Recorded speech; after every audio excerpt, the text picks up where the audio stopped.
Historiquement, les hommes se sont installés près du fleuve et à cela, il y a plusieurs raisons. Celle effectivement de pouvoir communiquer et celle aussi de pouvoir développer une agriculture. C'est vrai qu'on est sur des milieux riches grâce à la Garonne qui déborde, qui vient déposer ses alluvions.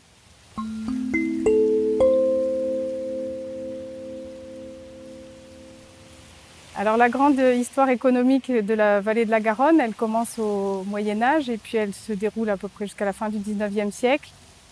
C'est une période où la Garonne est une grande voie de communication, c'est une voie commerciale, ce qui va permettre d'enrichir les villes, de développer aussi l'agriculture, les industries. Et la Garonne a un rayonnement même bien au-delà de sa propre vallée. Les grandes périodes, je dirais, d'évolution de la Garonne et de ses paysages, elles sont liées d'abord à l'utilisation du fleuve comme ressource.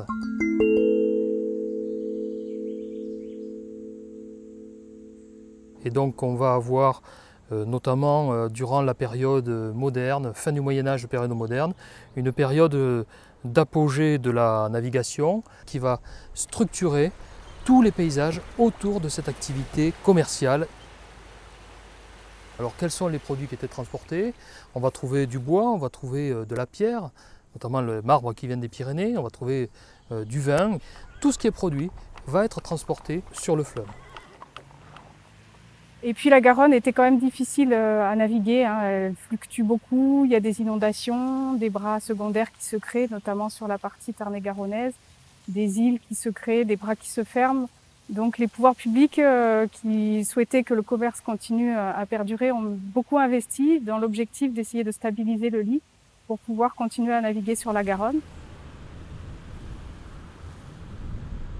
Si on regarde toutes les cartes anciennes, sur ce que j'appelle le fleuve de papier, vous avez un certain nombre d'îles qui sont décrites. Eh bien ces îles, elles ont quasiment toutes disparu. Ce sont tous les travaux de la société qui ont visé à la fixation, qui ont fait disparaître ces îles. Ce sont des travaux qui devaient permettre la navigation, c'est-à-dire resserrer le lit pour que les bateaux puissent naviguer plus facilement. Ce sont des travaux de fixation des berges, parce que lorsque le lit se déplace, l'érosion est très importante. Et puis ce sont des travaux pour lutter contre les inondations.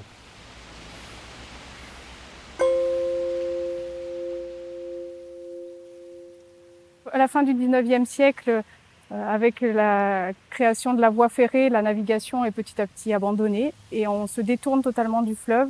On oublie le patrimoine de la navigation qui était pourtant très important. Et la Garonne devient au XXe siècle vraiment uniquement une ressource en matériaux, une ressource en eau, et on oublie son fonctionnement naturel.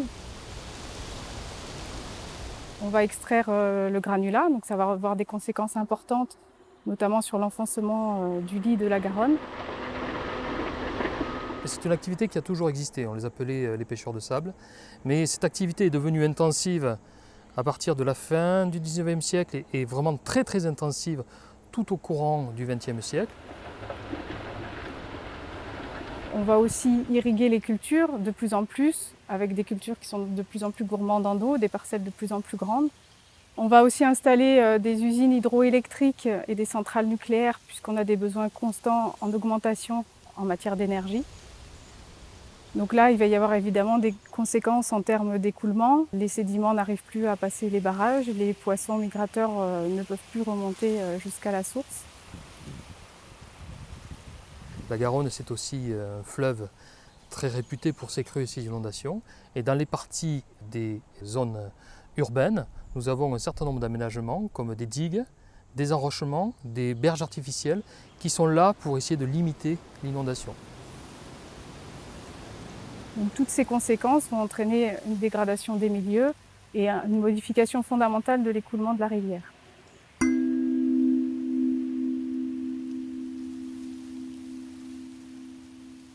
À la fin du XXe siècle, il commence à y avoir une prise de conscience naturaliste sur ces problématiques et de nombreuses protections naturalistes sont mises en place.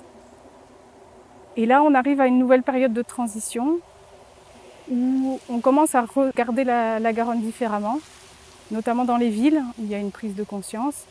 À Bordeaux, à Toulouse, qui sont les deux villes principales, on commence à se réintéresser à la Garonne pour recréer un espace de nature en ville. Et puis progressivement, notamment avec l'arrivée du plan Garonne, il y a un changement de regard sur le fleuve, tout simplement parce que depuis 10-20 ans, la qualité du cadre de vie est quelque chose qui revient en force dans nos sociétés et il va être source de bien-être en quelque sorte. Et donc on va développer à travers lui et sur ses berges un certain nombre de projets pour le valoriser. Notamment avec le plan Garonne, pas uniquement, se développe un certain nombre de projets qui permettent de revenir en bord de Garonne, de la retrouver. Et les collectivités y trouvent un intérêt économique, notamment en développant de nouveaux loisirs et en développant une activité touristique. Aujourd'hui, les questions sur lesquelles les collectivités souhaitent que l'on travaille, c'est la question d'une itinérance sur l'ensemble de la vallée, la question des maisons de Garonne, donc des espaces muséographiques qui se sont créés et qui sont en cours de création sur la Garonne et qui pourraient se mettre en réseau et permettre de construire un projet touristique. S'il doit y avoir une troisième étape dans cette histoire économique de la Garonne, celle du tourisme et des loisirs, il va falloir d'abord forger une identité culturelle qui soit partagée. L'idée, c'est bien d'avoir une identité qui rayonne bien au-delà de la vallée elle-même, comme c'était le cas au Moyen-Âge. Et il va falloir aussi prendre en compte le changement climatique. On va avoir une réduction des débits, les paysages vont être modifiés. La question qui se pose aujourd'hui par rapport au réchauffement climatique, c'est d'abord la question de la ressource en eau, puisqu'on sait très bien que si on se projette à l'horizon 2050-2100, il va y avoir une raréfaction de la ressource en eau. Et il y aura un certain nombre d'impacts sur les paysages fluviaux garonnais, que ce soit des impacts sur les pratiques agricoles. Il y aura des évolutions sur la production d'électricité. Moins d'eau pour refroidir les centrales nucléaires, ça posera un certain nombre de conséquences. Et puis il y aura moins d'eau pour l'alimentation en eau de boisson, donc ça posera aussi un certain nombre de conséquences. Il y a toute la question aussi de l'économie de l'eau, essayer de l'économiser pour la redistribuer dans les différents usages. Il va falloir adapter les usages et les pratiques et surtout il va falloir prendre en compte ce changement climatique pour développer aussi un tourisme durable et un tourisme qui ne va plus ignorer les caractéristiques écologiques de la Garonne, un tourisme qui va impliquer les populations qui sont aussi demandeuses de partager cette Garonne aujourd'hui.